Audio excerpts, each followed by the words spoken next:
기도드립니다. 아멘.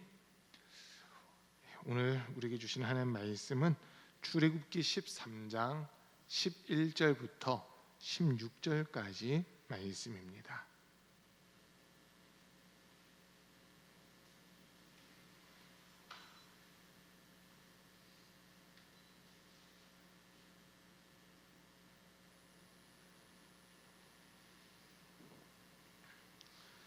출애굽기 13장 11절부터 16절까지 말씀입니다. 제가 한 절 읽고 또 우리 성도님들 한 절 읽고 서로 교독하겠습니다. 주님께서 당신들과 당신들 조상에게 맹세하신 대로 당신들을 가나안 사람의 땅에 이르게 하셔서 그 땅을 당신들에게 주시거든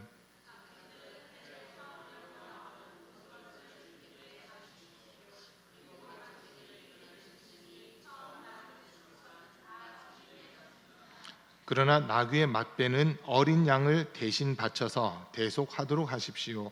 그렇게 대속하지 않으려거든 그 목을 꺾으십시오. 당신들 자식들 가운데서 맏아들은 모두 대속하여야 합니다.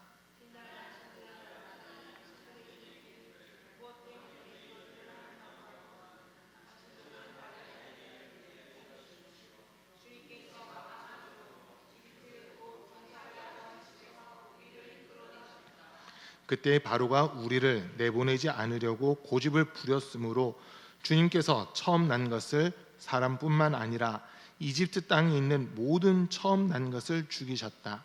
그래서 나는 처음 태를 열고 나온 모든 수컷을 주님께 제물로 바쳐서 아들 가운데서도 맏아들을 모두 대속하는 것이다.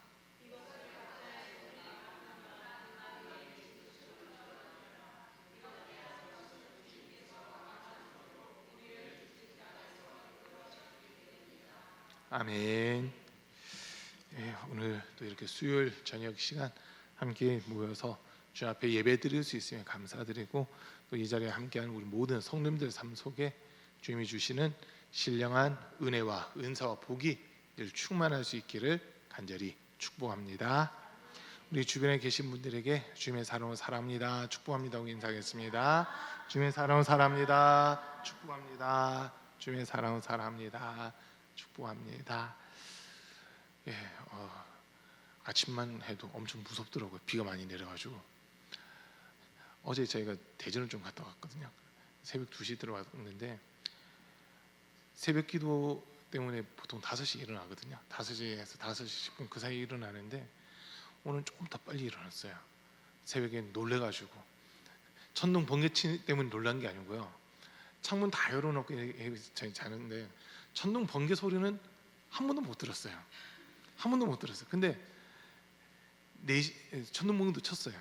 근데 4시 몇 분 됐는데 4시 한 50분 좀 넘어서인가 와 갑자기 바람이 막 불기 시작하는데요. 집 안으로는 바람이 하나도 안 들어왔어요. 창문을 다 열어놨는데도 바람은 안 들어오는데 여기 삼전 그린코어 아파트 있잖아요. 101동 그 뒤쪽에 보면 운동기구도 몇 개 이렇게 갖다 놓고 한 데 있는데 그쪽에 나뭇가지가 부러질 만큼 바람이 불더라고요. 막 엄청 부는데 그것도 뭐 제가 사실 못 들었어요. 그 소리도. 근데 갑자기 뭐 빡 하더라고요. 뭔가 하고 그 빡 하는 소리에 깨가지고 뭐지 하고 밖을 쳐다봤거든요. 아이스박스들이 이렇게 묶어놓은 거 있잖아요. 그게 터진 거예요. 바람이 너무 세게 불어가지고 이게 터져가지고 아이스박스가 6개인가 7개가 막 날아가더라고요.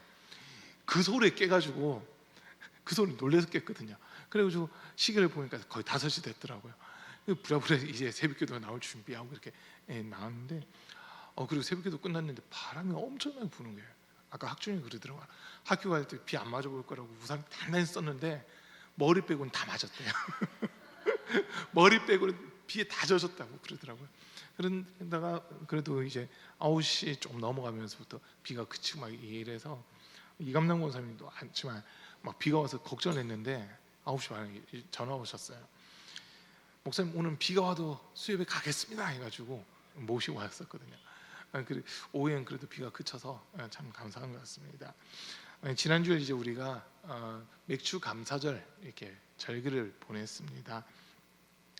3대 절기를 우리가 이렇게 생각해 보면요, 하나님께서 이스라엘 백성들에게만 주신 절기가 아니라 그 절기들을 자세히 놓고 보면 전부 다 예수님과 연결되어 있다는 것을 우리가 보게 됩니다. 이제 3대 절기라고 했을 때는 6월절부터 시작되는 무교절이 있고, 칠칠절이라 불려지는 맥추절이 있고, 또 초막절 내지는 수장절이라 불려지는 이 절기가 있습니다. 이제 보면은 6월절부터 시작되는 이 무교절기는 예수님의 죽음 그리고 부활, 이것과 직접적으로 연결되는 그런 절기입니다. 우리가 흔히 지금 제가 3대 절기라고 했는데 좀 더 확대해서 보면 7대 절기가 되거든요. 7개의 절기가 있습니다. 6월절은 첫째 달 14일 밤에 지키는 절기, 그리고 15일부터 일주일 동안 무교절이라는 절기를 지키는데, 이 무교절 안에는 안식일이 한번 무조건 들어가잖아요. 그래서 안식일이 지나고 나서 첫날, 안식일 다음 첫날을 이제 초실절이라고 그렇게 이야기합니다. 출애굽했을 때, 그때 애굽 땅에 하나님께서 10가지 재앙을 내리시는데, 새벽기도 오셨던 분들은 계속 우리가 들었습니다. 10가지 재앙은 애굽의 신들, 애굽에서 섬겼던 10가지 신들을 심판하는 그 모습이었다라고 하는 그 말씀을 우리가 나눈 적이 있습니다. 그 10종류의 신, 그러니까 나일강이 피로 바뀐 것부터 시작해서 뭐 개구리 떼가 나왔다, 파리 떼가 나왔다, 이가 생겼다, 독종이 생겼다, 짐승들이 전염병에 죽는다, 메뚜기 떼가 나타났다, 그리고 또 우박이 떨어졌다, 흑암이 있었다, 막 이런 재앙들이 있잖아요. 그 재앙들이 결국은 하나하나를 놓고 보면 애굽에서 섬겼던 신들을 심판하고 있는 그 모습이라는 거예요. 그 심판을 통해서 하나님이 보여주신 게 딱 한 가지입니다. 뭐냐면 하나님만 살아계시고 하나님만 전능자시다라고 하는 거, 그거를 보여주신 거였습니다. 그리고 그 전능자이신 하나님께서 430년 동안 노예 생활하던 이스라엘 백성들을 건져내신 마지막 작업이 뭐였냐? 장자의 죽음이라고 해요. 이거를 통해서 이스라엘 백성들이 결국 출애굽을 하는 그 일들이 일어납니다. 그 10가지 재앙도 이렇게 다시 살펴보니까요, 처음에 3가지 재앙은 이스라엘 백성들도 같이 당하는 재앙들이었어요. 처음에 3가지는. 4번째부터 9번째까지는 애굽 사람들만, 이집트 사람들만 당하는 그런 재앙입니다. 근데 마지막 10번째 재앙은 이스라엘 사람이라 하더라도 그 재앙을 당할 수밖에 없지만, 하나님의 말씀을 듣고 순종해 갈 때는 그 재앙이 피해가는 이런 모습이 있었거든요. 그 재앙이 뭐냐? 장자의 죽음이라고 한 건데, 그것을 피하는 방법을 하나님께서는 이스라엘 백성들에게 가르쳐 주십니다. 양을 잡아서 양의 피를 문 임방과 설주에 바르고, 그 피가 발려진 문 안에서 양고기를 급하게 구워 먹어야 된다라고 하는 겁니다. 저는 여기서 사실 궁금증이 하나 생겼었어요. 어떤 궁금증이냐면, 왜 그 양고기를 구워 먹으라고 했을까라고 하는 이 부분이었거든요. 삶아 먹을 수도 있고, 뭐 요즘처럼 육회 같은 거 해 먹을 수도 있을 텐데 꼭 구워 먹어야 된다는 거예요. 급하게 날로 먹어서는 안 되고, 생근 먹으면 안 되고, 구워서 먹는데 급하게 먹으라고 하는 그 말씀들을 주시잖아요. 왜 그랬을까 했을 때 답은 하나님 앞에 제사를 드린다는 그 의미였어요. 불로 태우는 제사, 그것 때문에 불로 구워서 고기를 먹으라고 하는 그 말씀을 주신 거였거든요. 어쨌든 그 고기를 쓴 나물과 함께 먹는 사람들, 그 집에 하나님이 장자들을 죽이려고 왔다가 피가 발라져 있는 것을 보고는 이 집은 이미 누가 죽었구나, 이미 누가 죽었으니까 내가 이 집은 심판을 안 해도 되겠구나 하면서 그 집을 넘어간다 해가지고 유월, 넘어간다는 말이 유월이에요. 영어로 패스오버, 넘어갔다라고 하는 그 뜻으로 해서 유월절이라고 하는 절기를 이렇게 지키게 된 겁니다. 자, 그런데 그 초실절이라는 날, 유월절, 무교절, 초실절, 이 3개가 연속으로 금요일, 토요일, 일요일 이렇게 연결되는 날이 성경에 보면 딱 2번 기록되어 있어요. 딱 2번. 출애굽할 때 한 번, 예수님이 죽으시고 부활하실 때 한 번. 그래서 안식 후 첫날이 초실절 시작인데, 그 초실절과 이스라엘 백성들이 하나님의 이스라엘 백성들이 명하신 그 초실절이 같은 날 이렇게 되는 겁니다. 그래서 우리가 이제 이 절기들이 예수님과 연결된다고 했잖아요. 유월절 예수님 죽으신 날, 무교절에 시작하는 날 예수님 무덤에 묻히신 날, 그리고 초실절이라고 하는 그날 예수님이 부활하신 날, 이렇게 연결이 되어 있습니다. 그리고 예수님 부활하신 그날 초실절부터 시작해서 이제 초실절, 말 그대로 농사를 추수를 시작하는데 논에서 처음에 한 뭉치를 이렇게 낫으로 베가지고 그거를 먼저 하나님께 드리는 거예요. 그러면 제사장이 그것을 받아서 곡식단 그대로 해서 위로 높이 올렸다가 내리든지, 아니면 제단 위에서 이 재물을 앞뒤로 두어 번 정도 이렇게 흔들든지 하는 그런 방식으로 제사를 드리는 겁니다. 이 제사만큼은 불로서 태우지 않고 그냥 하나님 처음 거 하나님께 올려드립니다, 하나님 이거 받아주세요라고 그런 의미가 있고요. 하나님 입장에서는 내가 이거 처음 거 받았다, 다시 너에게 줄게라고 하면서 제사장의 몫으로 다시 돌려주는 이런 모습들이 이 제사의 모습이었습니다. 그래서 초실 첫 열매를 거둔다라고 여기서부터 시작이 되는 거예요. 자, 그리고 그것을 7주 동안에 그 같은 곡식들을 다 거두라고 그렇게 명령을 하세요. 안식일을 7번 세고, 그리고 7번째 안식일 그 다음 날까지 해서 50일을 채워가지고 이 77절이라고 하는 절기를 지키라고 하는 그 말씀을 주십니다.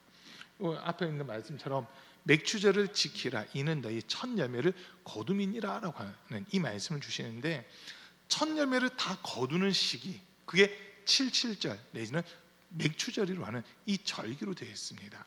이건 이제 우리가 성경을 놓고 보면 오순절, 성령 강림절로 사실 그렇게 지켜야 되는 그런 부분이죠.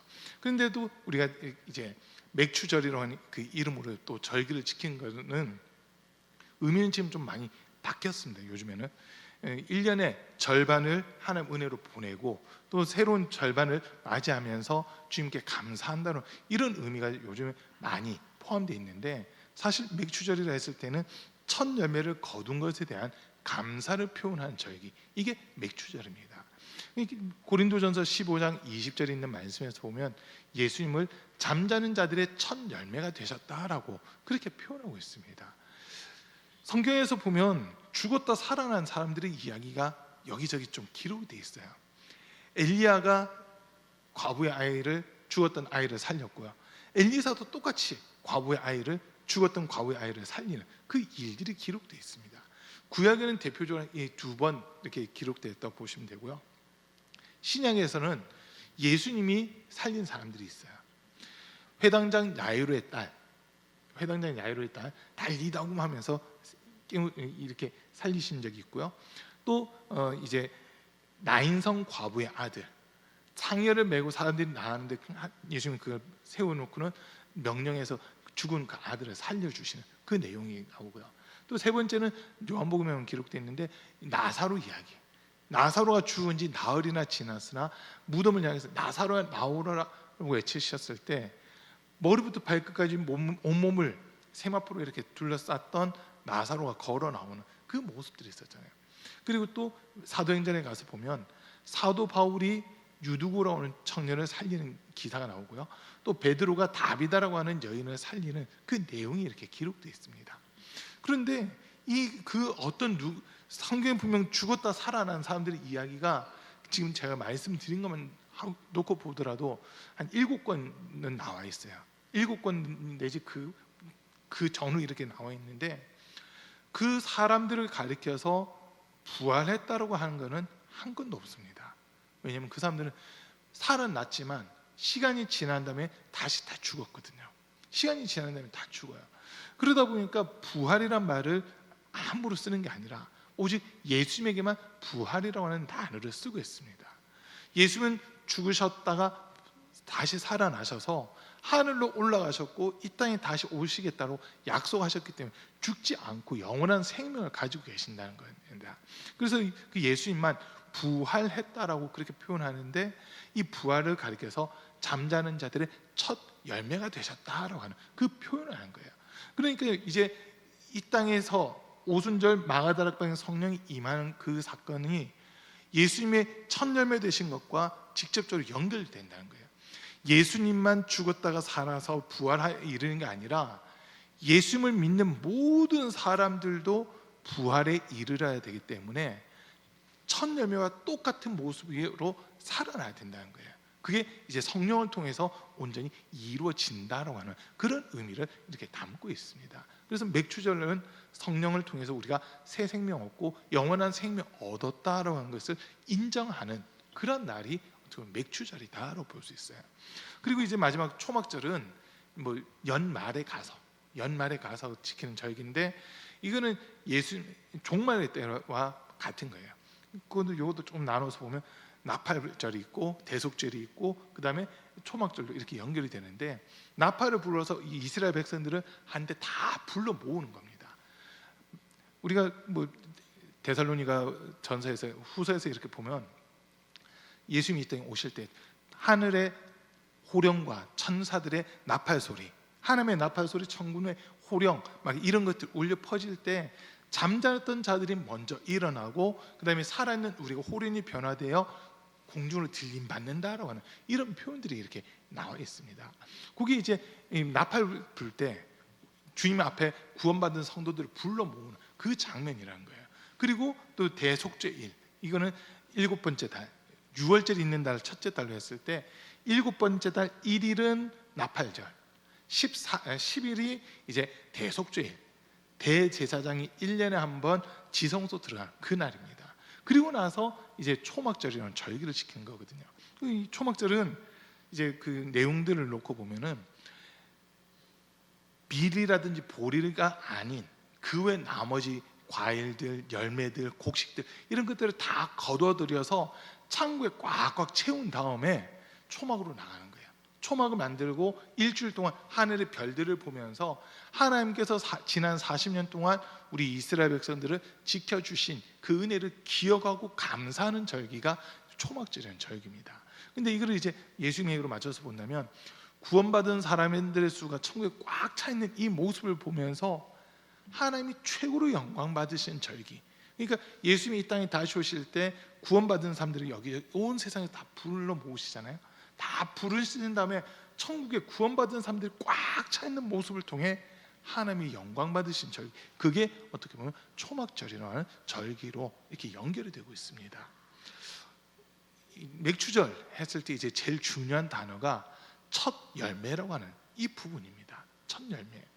오늘 이제 우리가 읽은 본문도 어떻게 보면 유월절에 대한 설명을 하고 나서 이제 첫 열매 드리는 그것에 대해서 하나님이 말씀을 하고 계시는데, 오늘 읽은 말씀 11절과 12절을 먼저 보면 주님께서 당신들과 당신들 조상에게 맹세하신 대로 당신들을 가나안 사람의 땅에 이르게 하셔서 그 땅을 당신들에게 주시거든 당신들은 태를 처음 열고 나오는 모든 것을 주님께 바치십시오.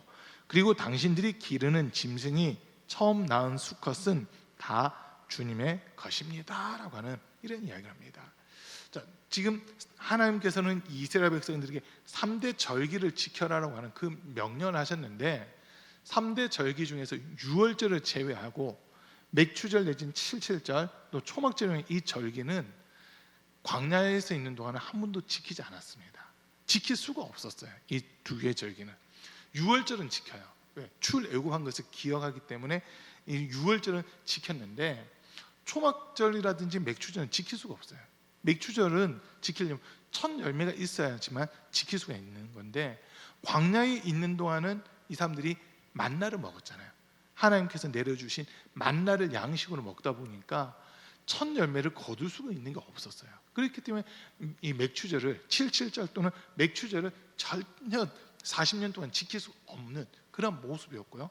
또 초막절이라고 하는 것도 이스라엘 백성들로 하여금 광야에 다시 나가서 지내라 하는데 40년 동안 이미 광야에서 지내고 있기 때문에 다시 광야로 나갈 그 이유가 없었던 겁니다. 그러다 보니까 이 맥추절과 초막절은 가나안 땅에 들어간 이후에 지키는 그런 절기들이 되는 겁니다. 그리고 이제 하나님께서 하신 말씀, 각 가정에서 처음 태어난 것들, 처음 태어난 사람, 처음 태어난 짐승, 이거는 다 하나님의 것이다라고 구분을 하고 있습니다. 어떤 분들은 막 그런 얘기 하시더라고요. 하나님이 좀 너무하신 거 아니냐고. 맨날 우리 보고 달라고 그런다고. 첫 열매 내놔라, 11조 내놔라, 뭐 달라, 뭐 달라, 뭐 달라, 이렇게 하면서 하나님 왜 맨날 달라고만 하세요라고 불평하는 분들이 있어요. 여러분, 근데 하나님이 달라고 하신 데는 사실 이유가 있는 거거든요. 이유가 있어요. 하나님이 가난해서 달라고 하시는 것도 아니고 능력이 없어서 달라고 하시는 게 아니에요. 하나님은 우리가 학교에 있는 말씀 보면요, 은도 내 것이요 금도 내 것이니 모든 것이 다 내 것이다 라고 하는 그 말씀하셨고, 하나님이 창조주이시기 때문에 전 우주에 있는 모든 것들이 다 하나님 것입니다. 그렇기 때문에 하나님께는 뭔가 부족한 게 있을 수가 없어요. 단 하나님께서 요구하신 게 있습니다. 하나님을 바르게 인정해 달라고 하는 거거든요. 하나님을 인정하는 그 모습이 처음 것을 주님께 올려드리는 겁니다. 쓰고 남는 거 드리는 것이 아니라 처음 것을 주님께 올려드리는 거예요. 처음 거를 드린다고 하는 말 속에는요, 이런 의미가 담겨져 있습니다. 모든 것이 다 하나님 것입니다. 이거를 인정하는 거예요. 모든 것이 다 하나님 것입니다. 처음 거다 보니까 많이 긴장도 되고 많이 설레기도 해요. 그리고 처음 익은 과일이라든지 열매들을 먹어보세요. 사실 제일 처음 딴 거는요, 맛이 없습니다. 제일 처음 딴 거는 맛이 없어요. 근데 하나님 그걸 달라고 하시거든요. 제일 맛도 없고 어떻게 보면 덜 익은 것 같고 어떻게 보면 또 떨떠름한 그런 맛인데 다 익지가 않았기 때문에 떨떠름할 수도 있는데 그거를 달라고 하시는 거예요. 미완성된 거, 아직 완전하지 못한 거지만 처음 거둔 것을 하나님이 먼저 다 요구하시는 거는 그 다음 것부터는 이제 너네 거다라고 하시면서 다 주시잖아요. 그 모습을 이렇게 보는 거예요. 우리가 우리나라에서 이렇게 보면 가정 예절이 있잖아요. 가정 예절 중에서 제일 중요하게 여기는 것 중 하나가 식사 예절이거든요. 식사 예절. 요즘에 이제 막 핵가족화되고 이러다 보니까 출근하는 시간이라든지 학생들 등교하는 시간이 막 다 다를 수 있잖아요. 다 다르다 보니까 제일 먼저 나가는 사람이 그냥 빨리 밥 먹고 나가야 되는 그런 상황들이 많이 이어져요. 그러다 보니까 가족들이 같이 식사하는 경우가 상당히 드물어지고 있거든요. 오늘 저희가 창준이 군대 가고 나서 거의 처음으로 남아있는 5명의 식구가 같이 밥을 먹었어요. 창준이 군대 가고 거의 처음으로. 확실히 그지? 거의 처음인 것 같아요. 왜냐면 밥 먹는 시간이 다 달라요. 아침은 같이 먹을 수도 없고 점심은 애들 다 학교 가 있으니까 뭐 만나지 못하고 저녁은 이제 죄송해요, 우리 학준이하고 용준이는 센터 가서 밥을 먹고 오잖아요. 우리 김영모 선생님이 또 맛있게 해주신다고 하니까 먹고 오다 보니까 가족들이 같이 모여서 밥 먹을 그 기회가 별로 없어요. 그런데 오늘 용준이가 생일이거든요. 그러다 보니까 생일 핑계 대고 가족들이 같이 모여서 밥을 먹었어요. 너무 오랜만에 가족들 같이 앉아서 밥을 먹은 것 같더라고요. 근데 그 밥 먹을 때 딱 보세요. 제일 먼저 누가 수저를 들어야 되냐면 그 집에 제일 어른이 수저를 들어야 돼요. 그렇지 않나요? 만약에 우리 집에서 가족들이 같이 앉아서 밥을 먹는데 용준이나 학준이가 먼저 숟가락을 먼저 들었다, 아마 난리 날 겁니다. 아이들이 이제 알아요. 막 가족들 보면 이제 한 사람이 대표 기도를 하거든요. 식사 기도를 해요. 식사 기도하고 예수님 이름으로 기도합니다. 아멘 하고 나면 용준이가 막 기다려요. 아빠 빨리 젓가락 드세요. 빨리 아빠 드세요. 막 이래요. 하나 먹잖아요. 그러면 또 엄마를 막 보채요. 엄마 빨리 드세요. 빨리 드세요. 아빠 엄마 먹고 나면 그 다음부터는 애들이 순서 없어요. 자기들끼리 이제 막 들어가거든요. 그 비슷한 것 같아요. 제일 처음에 누가 시작하느냐 그건데, 어른들이 제일 먼저 시작을 해야 그 집이 사실 질서가 이렇게 잡히는 그 부분이 있잖아요.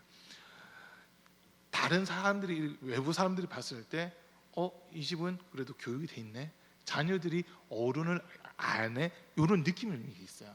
근데 이제 어른들 앞에서 자녀들이 만약 먼저 젓가락으로 밥 먹고 이를 보세요. 이 가정교육 어떻게 했냐, 이런 이야기들이 나온다고요. 제가 초등학교 6학년 때인가 그때까지 젓가락질을 잘 못했어요. 그냥 X자식으로 젓가락질을 하고 있는데, 이제 저한테 5촌인가요? 6촌 되신 5촌이었던 것 같아요. 저한테 5촌 당숙인가 되신 분이 그때 집에 오셨는데 제 젓가락질하는 모습 보더니 막 야단치시더라고요. 젓가락질 똑바로 못한다고. 와 젓가락질 못한다고 그때 처음 야단 맞아봤거든요.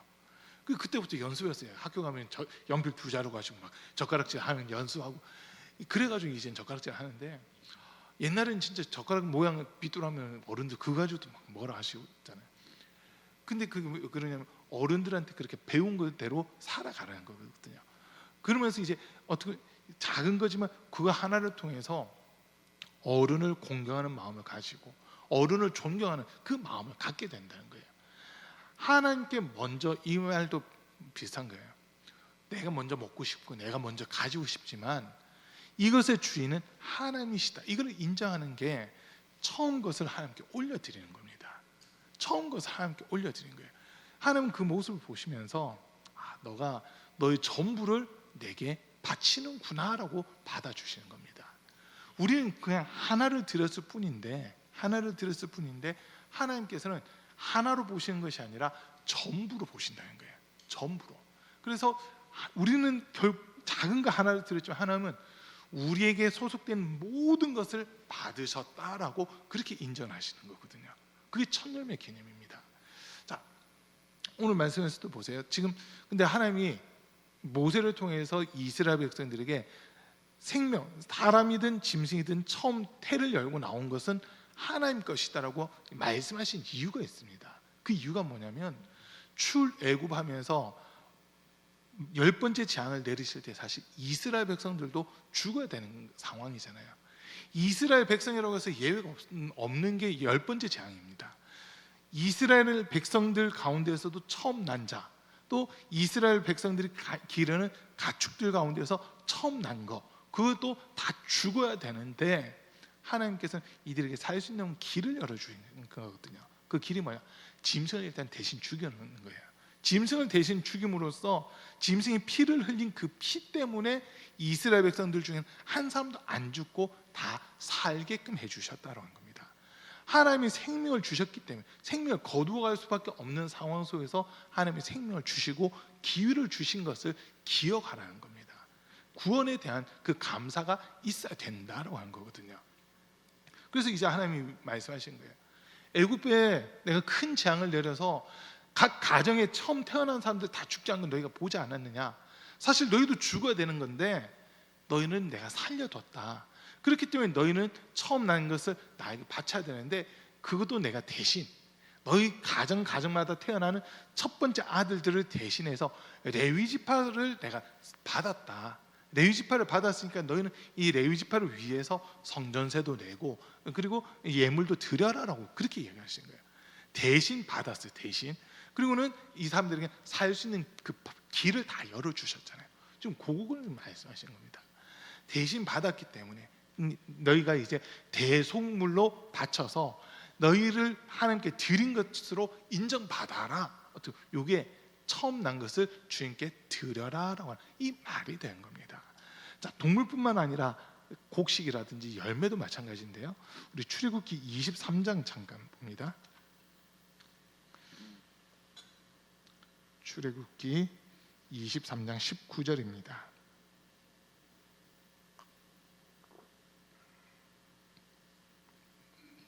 출애굽기 23장 19절 한번 같이 읽습니다. 시작. 너희는 너희 땅에서 난 첫 열매 가운데서 제일 좋은 것을 주 너희 하나님의 집으로 가져와야 한다. 너희는 새끼 염소를 그 어미의 젖으로 삶아서는 안 된다. 뒷부분은 제외하더라도 앞부분 것만 이렇게 놓고 보면 너희 땅에서 난 첫 열매 가운데서 제일 좋은 것을 주 너희 하나님의 집으로 가져와야 한다라고 하는 이 말씀을 하세요.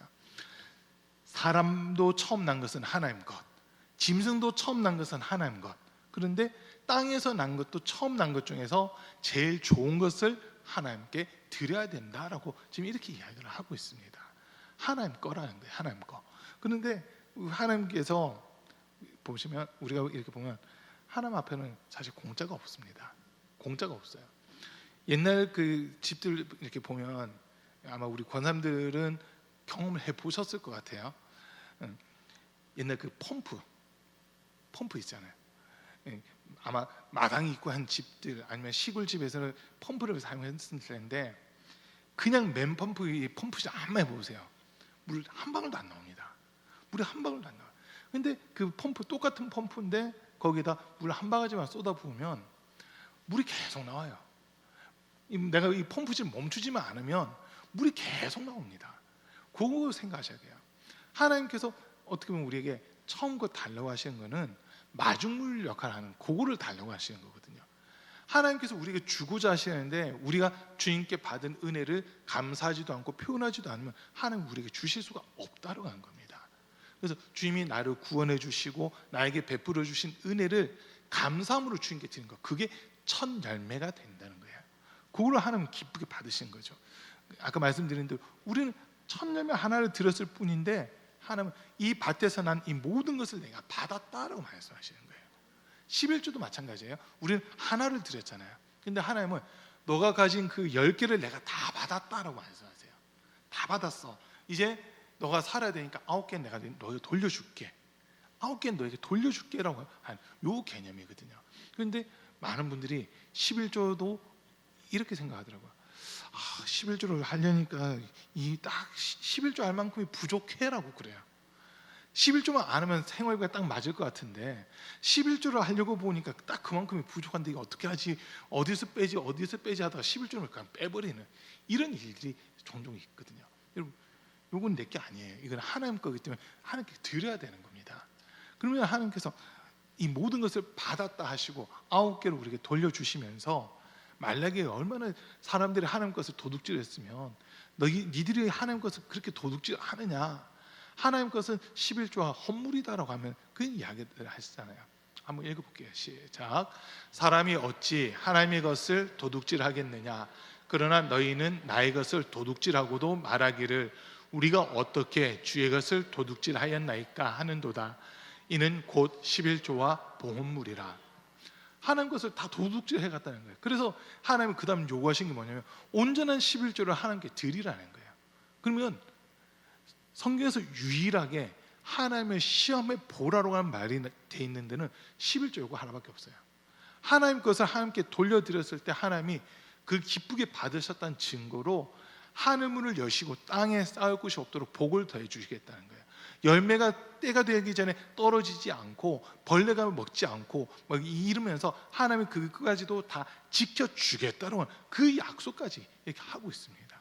사람들은요 11조로 하면 손해본다고 생각하는데 하나님은 너가 나를 인정하고 있구나, 너가 나를 하나님으로 제대로 대우하고 있구나, 너에게 속해 있는 이 모든 것들은 내가 지켜줄게, 그 약속 주시는 거거든요. 11조와 천내물이 사실 같은 개념이라고 보셔야 돼요.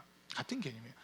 하나님께 우리 일부를 드렸지만 하나님은 그 일부를 받으시고는 전체에게 복을 주시겠다라고 하는 그런 약속을 우리에게 하고 계시는 겁니다. 우리가 성경 말씀을 쭉 읽다 보면 여호수아를 보면서 좀 깜짝 놀랄 때가 있어요. 여호수아가 이스라엘의 지도자 됐을 때, 모세의 뒤를 이어 이스라엘의 지도자 됐을 때 이 여호수아의 나이는 100살입니다. 100살이에요. 100살이나 된 그 노인이 이제 이스라엘 백성들을 이끌어 가는데, 첫 번째 전쟁, 이제 여호수아가 이스라엘의 지도자가 된 이후 치른 첫 번째 전쟁이 여리고성 전쟁입니다. 요단강을 건넌 이후의 첫 번째 전쟁도 역시 이 여리고성 전쟁이에요. 근데 그 여리고성의 전쟁을 할 때 하나님께서 먼저 방법을 가르쳐 주십니다. 제사장들이 언약궤를 어깨에 메고 제일 앞장 서라. 하루에 성 주변을 한 바퀴씩만 돌고, 성 주변을 도는 동안 아무 소리 하지 말고 그냥 한 바퀴 돌고 그 다음에 쉬어라. 연세 동안 그렇게 하고 7일째 되는 날은 7바퀴를 돌고 제사장들이 양강나팔을 불고 사람들은 함성을 치려라. 그러면 이 성이 무너질 것이다 라고 하는 그 방법을 가르쳐 주세요. 여리고성이 난공불락의 성이라고 불려지는 성입니다. 성벽 두께가 얼마나 두껍냐면 마차 2대가 교차로 지나갈 수 있을 만큼, 그만큼 이 성벽이 두꺼운 그런 곳이 여리고성이에요. 우리가 상식적으로 생각해 본다면 그 정도 두께의 성이라면 무너뜨릴 수 없는 그런 성입니다. 그런데 사람의 방법이 아닌 하나님의 방법대로 순종했을 때 그 여리고성을 함락시키게 되고, 여리고성에서 이제 그 라합과 그의 가족들만 구원받고 나머지는 다 전멸당하는 그 일들이 있었잖아요. 그 모습을 이렇게 보는 거예요. 첫 번째 전쟁이기 때문에 보통 일반적인 부분에서 보면 전쟁에서 이긴 그 편은 이겼기 때문에, 승리를 했기 때문에 패전국이라든지 패배한 그 성의 사람들의 것들을 다 빼앗아갈 수 있습니다. 그걸 전리품이라고 이야기하거든요. 전리품으로 모든 것들을 다 가지고 갈 수 있어요. 그리고 군인들만 그것을 가지는 것이 아니라, 원칙은 군인들만 가져야 되지만 하나님께서는 절반은 군인들이 가지고 절반은 이스라엘 백성들이 다 골고루 나누게끔 하라라고 하는 그 말씀을 주시거든요. 그러면 이 지금 그러나 첫 번째 전쟁이기 때문에, 요단강을 건너서 첫 번째 전쟁, 또 여호수아가 이스라엘의 지도자가 된 다음에 실은 첫 번째 전쟁이었기 때문에 그곳에서의 물건은, 전리품은 너희가 하나도 가져가서는 안 된다라고 하면서 하나님이 전부 다 불태우라고 하는 그 말씀을 하셨어요. 그런데 아간이라고 하는 사람이 그것을 다 불태우지도 않고 은을 몇 개 숨기고 외투 몇 백을 하고 뭐 몇 개를 이렇게 숨겨 놓거든요. 그리고 이제 이 여리고성, 큰 성을 함락시켰다는 그 마음 때문에 두 번째 전쟁, 아이성 전쟁을 하는데, 전투를 하는데 하나님께 묻지도 않고 자기들이 먼저 판단해요. 이 성을 규모를 보니까 우리가 3,000명 정도만 올라가도 이 성을 능히 우리가 점령할 수 있을 것 같습니다라고 보고를 합니다. 그러니까 여호수아가 하나님께 한 번만 물었으면, 하나님, 여리고성을 우리가 여리고성을 함락시킬 때 하나님이 알려주신 그 방법대로 해서 우리가 했는데 이 아이성은 어떻게 할까로 한 번만 물었으면 실수하지 않았을 거예요. 근데 여호수아가 묻지도 않고, 하나님께 묻지도 않고 백성들이 그 아이성을 정탐한 사람들 보고만 듣고는 군인 3,000명을 내줍니다. 그런데 그 3,000명이 가서 이길 줄 알았는데 거기서 수십 명의 목숨을 잃게 되고 또 이 전쟁에서 패배하는 그런 모습들이 나타나요. 이 전쟁은 우리가 질 수 없는 전쟁인데 왜 졌을까라고 하면서 하나님 앞에 이제서야 묻기 시작한 거예요. 그랬더니 하나님께서 답을 알려주시는데, 첫 번째 여리고성 전쟁은 너희가 처음 거둔 승리이기 때문에 그 승리에 대한 것은 하나님께 돌려야지 왜 니들이 그것을 도둑질해 갔느냐라고 하면서 책망하세요. 그 도둑질하는 사람이 아간이라고 말씀하시고, 그래서 아간의 집을 가서 보니까 진짜 아간이 자기도 고백을 하잖아요. 내가 하나님 것을 일부러 훔쳤습니다라고 고백을 했는데, 집을 뒤져서 보니까 은도 나오고 뭐 옷도 외투도 나오고 몇 가지 이렇게 나와요. 아간을 끌어내서 아간뿐만 아니라 아간의 모든 가족들을 다 죽이고 아간의 그 집을 화장터로 만들어 버리잖아요. 하나님 앞에 회개를 한 겁니다. 하나님 것에 대해서 손을 댔다는 것 때문에 이 아이성 전투에서 패배했기 때문에 그것에 대해서 철저하게 회개하고 다시 하나님께 물어요. 하나님, 이번 전쟁 어떻게 해야 됩니까? 우리 사이에 있는 악을 제거했습니다. 이제 우리가 어떻게 해야 될까요? 이렇게 했을 때 이제서야 하나님이 작전을 가르쳐 주신 거예요. 지난번처럼 일부는 성의 정문으로 가라, 그리고 일부는 성 뒤에 매복해 있다가 아이성에서 군인들이 빠져나오면 그때 성을 점령해라라고 하는 이 작전을 하나님이 가르쳐 주시잖아요. 그래서 두 번째 아이성 전쟁을 이기게 되는 겁니다. 첫 번째 거를 하나님께 온전히 올렸으면 아이성도 쉽게 점령을 했을 텐데, 첫 번째 것을 처음 것은 하나님 건데 그것을 이들이 가로채버렸기 때문에 하나님께서 전쟁에서 이기지 못하도록 어떻게 막아버리신 그 상황이라는 거죠. 이걸 보면서, 그런데 그 아간을 죽이고 아간의 집안을 멸망시킨 다음에는 그때부터는 여호수아가 이끄는 이스라엘 군대는 승승장구하는 겁니다. 여리고성 무너뜨렸어요. 아이성 무너뜨렸어요. 그 다음에 기브온 전쟁을 하는데 여기서 이 여호수아가 어마어마한 기도를 합니다. 태양아, 너는 아얄론 골짜기에 머물러라. 달아, 너도 기브온 골짜기 그리 하라고 하면서 태양과 달을 그냥 멈추게끔 하면서 전쟁을 이기는 이런 모습도 있고요. 그 다음에는 이제 이 가나안 땅의 중부 지역 연합군들을 물리치고, 그다음 남부 지역 연합군 물리치고, 북부 지역 연합군 물리치면서 세 번 전쟁을 통해서 가나안 땅 전체를 점령하는 그 일들이 이렇게 나타나잖아요. 하나님 앞에 우리가 하나님 것을 하나님께 바르게 돌려드리면 하나님께서 책임져 주시고 보호해 주시고 전쟁에서도 이기게끔 해주신 이 은혜를 베풀어 주신다는 거거든요. 우리는 그걸 기억해야 되는 겁니다. 이 맥주 감사절 단순히 하나님이 우리에게 처음 거 달라고 하셔서 드린다 이거보다도 왜 처음 걸 드려야 되느냐 했을 때 예수 그리스도를 통해서 우리에게 생명 주셨잖아요. 우리는 그걸 기억하는 겁니다. 예수님이 잠자는 자들의 첫 열매가 되셨다고 하는 이 부분을 보면서 저와 여러분들이 진짜 예수 믿는 믿음이 있다면 우리는 영생에 대한 소망을 가질 수 있습니다. 부활에 대한 소망, 천국에 대한 소망, 영생에 대한 소망을 가질 수밖에 없다는 거예요.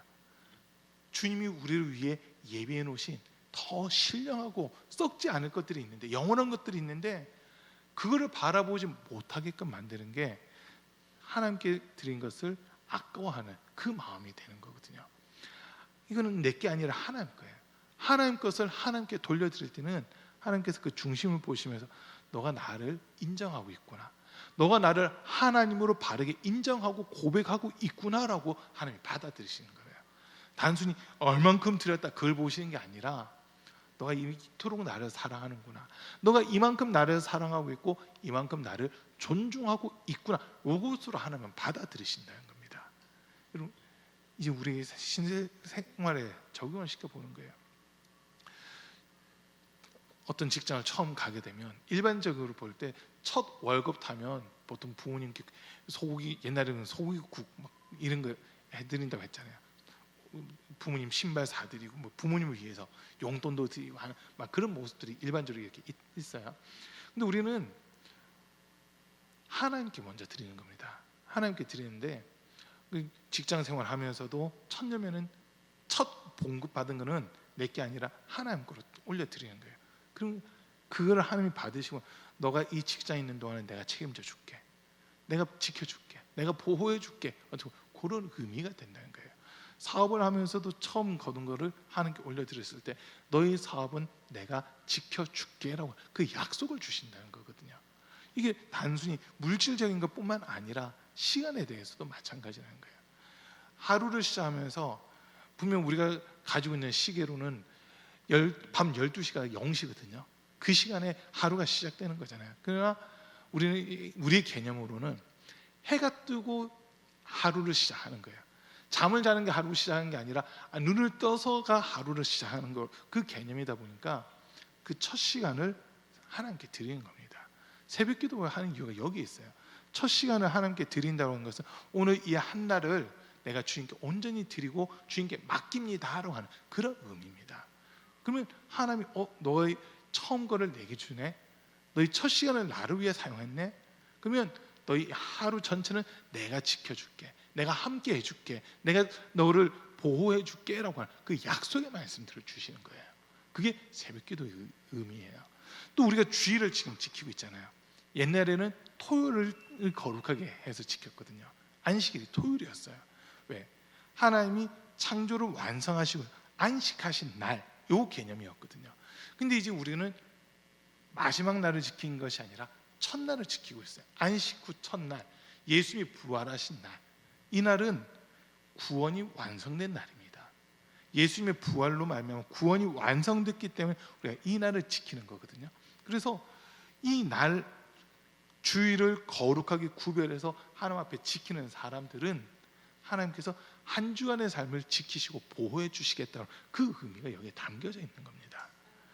그리고 한 달의 시간을 놓고 봤을 때는 또 우리 성도님들 보면 거의 1일 아니면 첫 주일날 월사헌금을 이렇게 드리잖아요. 이 한 달의 삶을 주님께 맡겨 드립니다. 어떻게 보면 그 의미로 월사기로 하는 그 단어를 써요.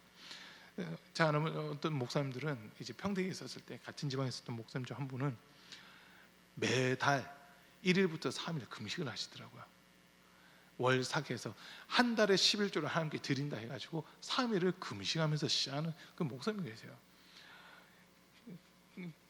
좀 신하거든요. 그래서 목사님 너무 자주 금식하는 거 아니에요? 했더니 그래도 한 달에 내 처음을 주님께 이렇게 맡기는 게 좋잖아요, 이러더라고요. 그때 이제 저도 금식을 한참 한다고 할 때인데 계산해 보니까 저는 한 번에 몰아서 금식했거든요. 몰아서 3주, 막 몰아서 14일 뭐 이런 식으로 했는데 그 목사님은 저한테 그러더라고요. 저는 목사님처럼 그렇게 길게 못해요 이러더라고요. 길게 못해요 하는데 1년을 놓고 계산해서 보면 그 목사님 저보다 더 많이 하는 거예요. 저는 기껏해야 21일인데 그 목사님은 3일씩 12번이니까 36일 금식 하시는 거예요. 1년이면. 와, 목사님 나보다 금식 더 많이 하네요. 이랬더니 그냥 웃더라고요. 웃으면서 저는 목사님처럼 장기간은 못해요 이러더라고요. 근데 어쨌든 그 분의 목회를 이렇게 볼 때 그분이 제가 평택에 있었을 때 개척을 했는데 제가 평택에 12년 있는 동안 개척에서 유일하게 성장한 교회예요. 개척에서 제가 있는 동안에 개척해서 유일하게 성장하는 교회. 하나님 앞에 온전히 그렇게 맡기고 했을 때 주님이 책임져 주시는 그 모습들이 있더라라는 겁니다. 우리 하나님은요, 우리가 이렇게 주님을 사랑하는 마음으로 드리잖아요. 다시 우리에게 돌려주시는 거예요. 명절이나 이런 때 이제 우리 성도님들 부모님께 용돈을 들어보세요. 그러면 그 용돈이 누구한테 가는지 아세요? 우리 자녀한테 다 와 있어요. 어떻게 보면 내가 드린 것보다 더 많은 게 내 자녀한테 와 있는 이런 모습들 있잖아요. 하나님 마음은 그거 같아요. 우린 요만큼 올려드려요. 우리가 입장에서 볼 때는 손해 보는 것 같아요. 근데 하나님 요만큼 받으시고는 더 많은 거를 갖다가 우리한테 꾹 주신다는 거거든요. 그게 어떻게 보면 첫 예물, 첫 열매의 개념이라고 보시면 됩니다. 지금 이제 우리 결론적인 거 말씀드릴게요. 예수님이 잠자는 자들의 첫 열매가 되셨잖아요. 예수님처럼 우리에게도 영원한 생명을 주겠다. 이게 하나님의 뜻입니다.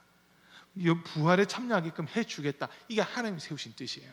그러면 하나님께서는 지금 우리에게 이미 뜻을 다 알려주셨어요. 이 땅에서 살고 끝나는 게 아니라 천국과 지옥이 분명히 나눠지는데 나에게 천국 바치는 그 사람들은 내가 영생 보장해 줄게, 천국 보장해 줄게 라고 하면서 우리에게 지금 초청하고 계시는 거예요. 나의 만족과 유익을 위해 사는 것이 아니라 하나님이 온전히 내 삶의 주인 되셔가지고 나를 가장 선한 길로, 복된 길로 이끌어 주시고 또 주님이 우리를 지키고 보호하시는 그 은혜가 가득한 삶, 그게 진짜 복된 삶이라는 거거든요. 주님은 지금 우리를 그 복된 삶으로 초청하고 계십니다. 그 초청하는 모습이 첫 것을 하나님께 드려라, 이 말씀으로써 지금 우리를 초청하고 있는 겁니다. 여러분, 하나님께 드리는 거 억지로 하지 마시고요.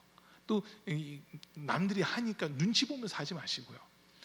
하나님이 내게 베풀어 주신 은혜만 생각하고 감사할 수 있는 그 모습이 있으면 되는 겁니다. 저 사람이 저만큼 했네, 아니 이만큼인데, 그 비교할 필요 없어요.